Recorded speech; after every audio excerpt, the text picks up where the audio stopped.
Engineering counselling start అయ్యే time వచ్చేసింది. ఇప్పుడు చాలా మంది స్టూడెంట్స్‌కి, పేరెంట్స్‌కి అందరికీ ఒకటే డౌట్. ఏ కాలేజ్ సెలెక్ట్ చేసుకోవాలి?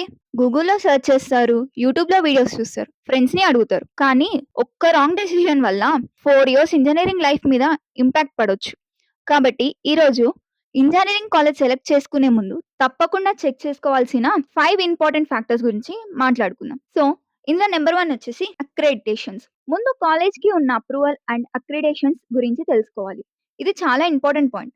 ఫస్ట్, ఏఐసిటిఈ అప్రూవల్ ఉందా లేదా అనేది చెక్ చేయండి. ఇంజినీరింగ్ కాలేజ్‌కి ఏఐసిటిఈ అప్రూవల్ అనేది కంపల్సరీ. తర్వాత ఎన్ఏఐసి గ్రేడ్ చూసుకోవాలి. ఎన్ఏసి గ్రేడ్ ద్వారా college infrastructure, teaching quality, labs, library, research, facilities, student support ఎలా ఉన్నాయో ఈజీగా అర్థమవుతుంది. జనరల్‌గా ఏ డబుల్ ప్లస్, ఏ ప్లస్ లేదా ఏ గ్రేడ్ ఉన్న కాలేజెస్ బెటర్ అకాడమిక్ స్టాండర్డ్స్‌ని మెయింటైన్ చేస్తుంటాయి. ఇంకొక ఇంపార్టెంట్ క్రెడిటేషన్స్ ఎన్‌బీఏ క్రెడిటేషన్స్.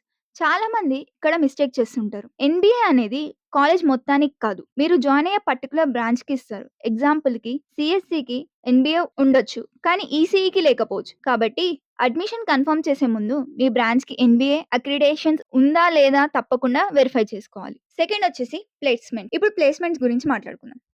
చాలా మంది హైయెస్ట్ ప్యాకేజ్ ఎంత వచ్చింది? లేదా 100% ప్లేస్‌మెంట్స్ ఉన్నాయా? అనేవి మాత్రమే చూస్తారు.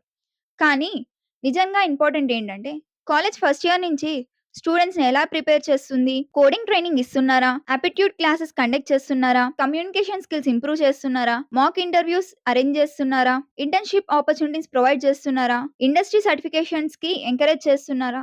ఇలాంటి ట్రైనింగ్ ఎకోసిస్టమ్ ఉన్న కాలేజ్‌లో స్టూడెంట్ ప్లేస్‌మెంట్స్‌కి చాలా కాన్ఫిడెంట్‌గా ఉంటారు. కాబట్టి ప్యాకేజ్ నంబర్ కన్నా ప్రిపరేషన్ సిస్టమ్‌ని ఎక్కువగా ఇంపార్టెన్స్ ఇవ్వండి. Next faculty. ఫ్యాకల్టీ అంటే కేవలం పీహెచ్‌డీ కంప్లీట్ చేసిన ప్రొఫెసర్స్ మాత్రమే కాదు. మంచి ఫ్యాకల్టీ అంటే స్టూడెంట్స్ డౌట్స్‌ని పేషెన్స్‌తో క్లారిఫై చేయాలి. ప్రాజెక్ట్స్‌లో గైడ్ చేయాలి. కెరియర్ ప్లానింగ్‌లో సపోర్ట్ ఇవ్వాలి. ప్లేస్‌మెంట్స్ కోసం మోటివేట్ చేయాలి. స్టూడెంట్స్ ప్రోగ్రెస్‌ని రెగ్యులర్‌గా మానిటర్ చేస్తూ అవసరమైతే పర్సనల్ గైడెన్స్ ఇచ్చే ఫ్యాకల్టీ ఉన్న కాలేజ్‌లో లెర్నింగ్ ఎక్స్‌పీరియన్స్ చాలా బెటర్‌గా ఉంటుంది. ఇప్పుడు డిసిప్లిన్ గురించి మాట్లాడదాం. కొంతమంది స్ట్రిక్ట్ కాలేజెస్ అంటే నచ్చదు అనుకుంటారు. కానీ ఇంజినీరింగ్ లైఫ్‌లో డిసిప్లిన్ చాలా important. Time management, attendance, assignments, academic schedule, professional behaviour ఇవన్నీ ఫ్యూచర్ కెరియర్‌కి స్ట్రాంగ్ ఫౌండేషన్ క్రియేట్ చేస్తాయి. మంచి డిసిప్లిన్ ఉన్న క్యాంపస్‌లో డిస్ట్రాక్షన్స్ తక్కువగా ఉంటాయి. స్టూడెంట్ స్కిల్స్ మీద ఎక్కువ ఫోకస్ చేయగలుగుతారు. Last but not least students engagement. Engineering అంటే క్లాస్ రూమ్‌లో లెక్చర్స్ వినడం మాత్రమే కాదు. కాలేజ్ స్టూడెంట్స్‌ని ప్రాక్టికల్ యాక్టివిటీస్‌లో